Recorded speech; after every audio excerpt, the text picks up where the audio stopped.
Show में साथ देने का शुक्रिया। सिट साहब, पाकिस्तान में तो माजी में मुकदमे आप पे कितने हुए या कब आप पाबंदे सलासल रहे, ये तारीख में सबको पता है, लेकिन आपके किसी इंटरव्यू ने भारत में काफ़ी खलबली मचाई है। यहाँ तक कि एक FIR करण थापर जो कि सीनियर भारतीय सहाफ़ी हैं उनके खिलाफ हुई, तो उसमें आपका नाम भी मेंशन किया गया और वो बेचारे बहुत मुश्किल में आए हुए हैं। सुप्रीम कोर्ट उन्हें रिलीफ दे रही है लेकिन उनके खिलाफ FIRs या मुकदमे दर्ज होने का सिलसिला नहीं रुक रहा।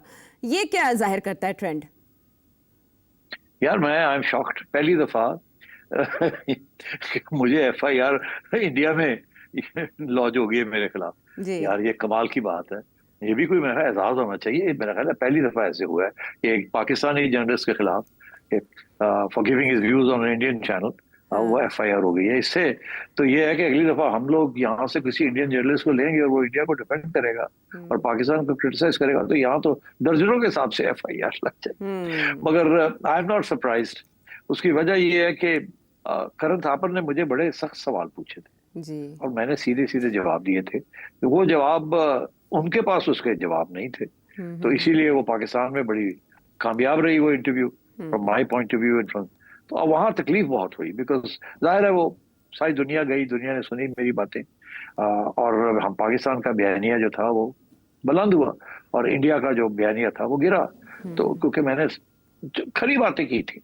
अच्छा, अब तकलीफ देखे करण ठाकुर को जाके और उनके साथ एक और बड़े इंडिपेंडेंट जर्नलिस्ट है द वायर के सिद्धार्थ वरदराजन, उनको भी उनके खिलाफ भी, और उनके खिलाफ तो काफी अरसे से नरेंद्र मोदी की गवर्नमेंट उनको तंग करती रहती है, उनको केसेस होते रहते हैं। Is a very independent journalist and very fine man, very fine journalist जैसे करण है। और करण ने तो बहुत से लोगों को इंटरव्यू किया है जिन्होंने आके बड़ी खरी खरी बातें की और यहाँ तक के मेरे बाद करण ने हमारे एक्स नेशनल सिक्योरिटी एडवाइजर उनको भी उनकी भी इंटरव्यू की थी। मोईद ने भी खरी खरी बातें की थी, मगर वो मेरे ऊपर सारा बोझ आया है। मुझे बड़ा अफसोस है पूरा करण, हालांकि करण ने तो ठीक ठाक मेरी खिंचाई करने की कोशिश की थी, कोई गुंजाइश नहीं दी छोड़ी थी उसने, मगर चले अभी I did answer all the questions. अच्छा, अब ये बड़ी इंटरेस्टिंग बात है बिकॉज ये अगर सिलसिला शुरू हो गया कि एक मुल्क के जर्नलिस्ट दूसरे मुल्क के अंदर उनके ऊपर FIR कटनी शुरू हो जाएगी तो ये फिर कहाँ जाएगी ये बात। ये मैं समझता हूँ ये बैकफायर करेगी।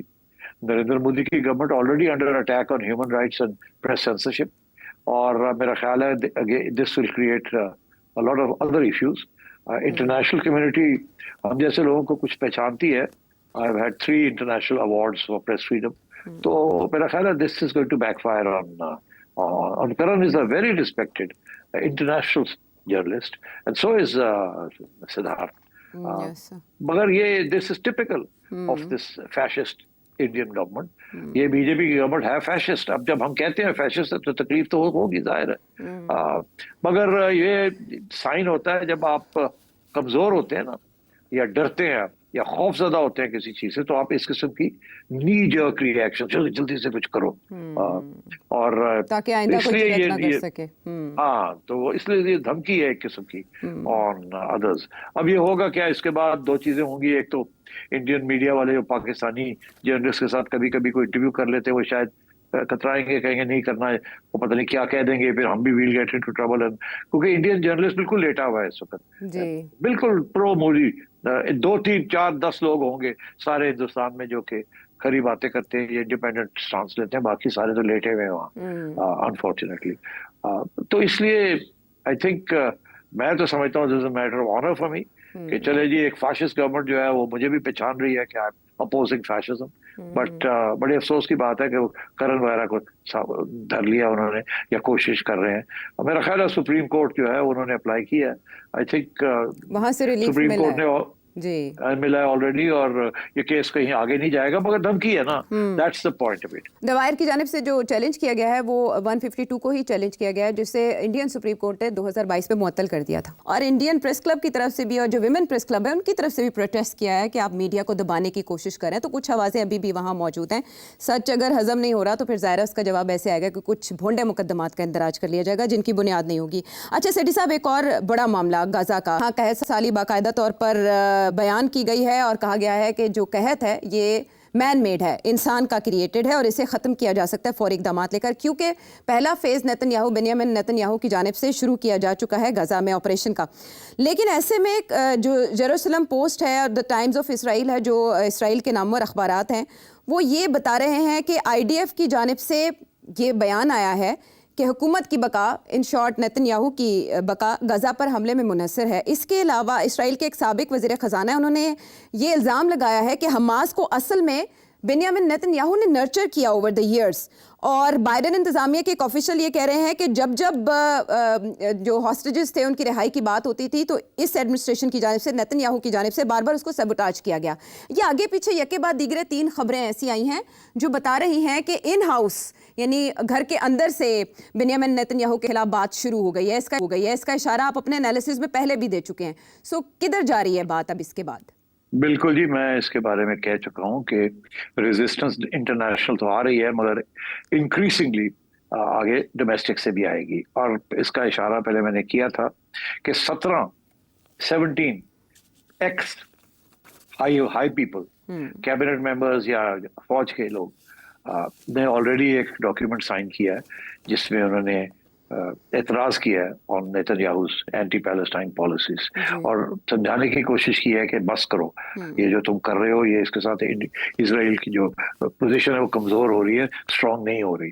तो वो तो रेजिस्टेंस है वहाँ, और जो ऑपोजिशन है वो तो खैर वैसे कर ही रही है और इंटरनेशनल कम्युनिटी भी कर रही है। अब वो देख रहे हैं सितंबर के अंदर जब जनरल असेंबली सेशन होगा तो कंट्रीज लाइक फ्रांस, कनाडा, इन लोगों ने तो ऑलरेडी कह दिया है कि जी हम we are going to end up recognising Palestine अगर आप बंद नहीं करेंगे। और वो बंद क्या कर रहा है, वो तो और बढ़ रहा है, वो सीज फायर की तरफ से जा ही नहीं रहा। वो तो अब अपनी फौज, रिजर्विस्ट, उसने 60,000 रिजर्विस्ट कॉल कर लिए और वो तो पूरा गाजा को टेक ओवर करने लगा है। और वहाँ 1 मिलियन के करीब 8 लाख से 10 लाख पैलेस्टीनियंस को पुश करके आउट ऑफ गाजा उनको ऊपर भेजना चाह रहा है। तो मतलब है कि वो तो इट्स टेरेबल। अभी लोग बातें कर रहे हैं, वो कह रहे हैं कि 37 से 40% जो कैजुअलिटीज हुई हैं वो बच्चे मारे गए हैं। It's unbelievable. ये तो जेनोसाइड है ना, तो इससे कम तो ये बात नहीं है। और ये भी मैं आपको बता दूं, ये जो लफ्ज है ना जेनोसाइड, ये पहले इस्तेमाल किया जाता था for tribal eliminations campaigns in Africa and elsewhere. और यहूदियों ने अपने बारे में ये कहा था कि हिटलर ने जेनोसाइड कमिट की थी। अब सारी दुनिया जो है ना वो कह रही है इसराइल जेनोसाइड कर रहा है। तो ये एक बड़ी नई डेवलपमेंट है। अब बच्चे को इस लफ्ज की समझ आ गई जेनोसाइड का मतलब क्या है। And so therefore I think ये इसराइल के गले पड़ रही है ये बात। और अब ये जो इसराइल नया इक़दाम करने लगा है, नए कदम उठाने लगा है, ये इसके ऊपर काफी बैकफायरिंग भी होगी। और मैं समझता हूँ इंटरनल रेजिस्टेंस भी नेतन्याहू के खिलाफ पड़ जाएगी।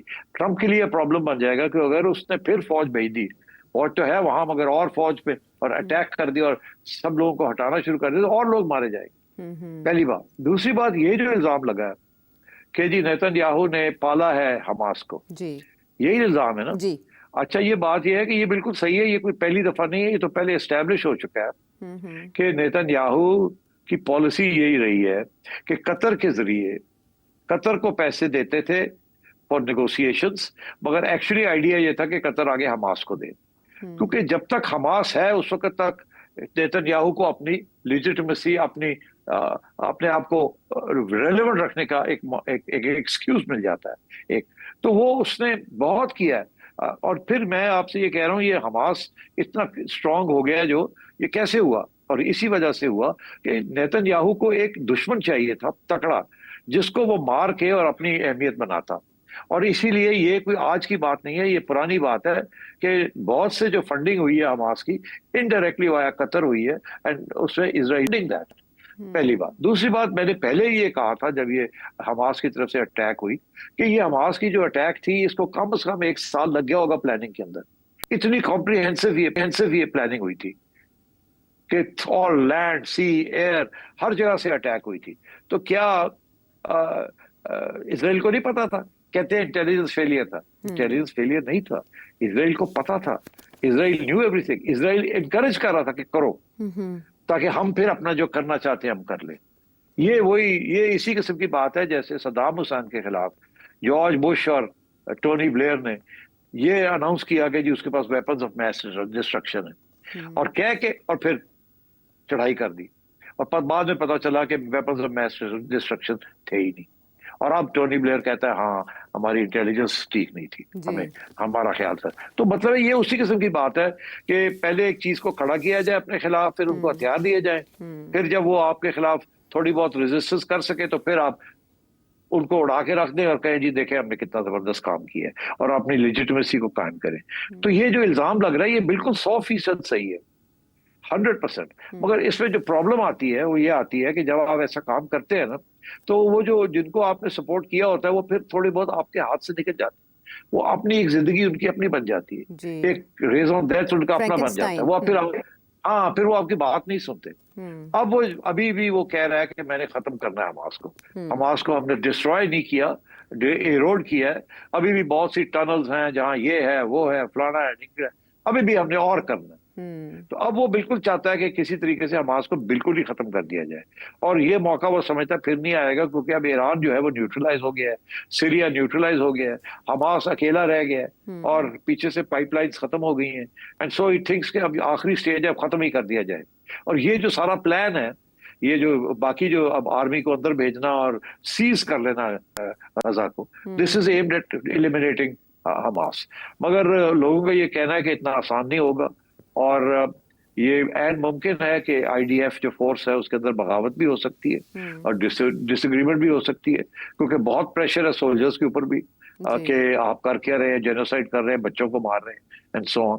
तो मेरा ख्याल है कि अब आप देखिएगा अगले 3-4 महीने के अंदर काफी सिग्निफिकेंट डेवलपमेंट्स होने जा रही हैं as far as Israel and Netanyahu is concerned. 21 ममालिक यूरोपीय ममालिक उनकी जानिब से भी मजम्मत की गई है इवन सेटलमेंट प्लान की।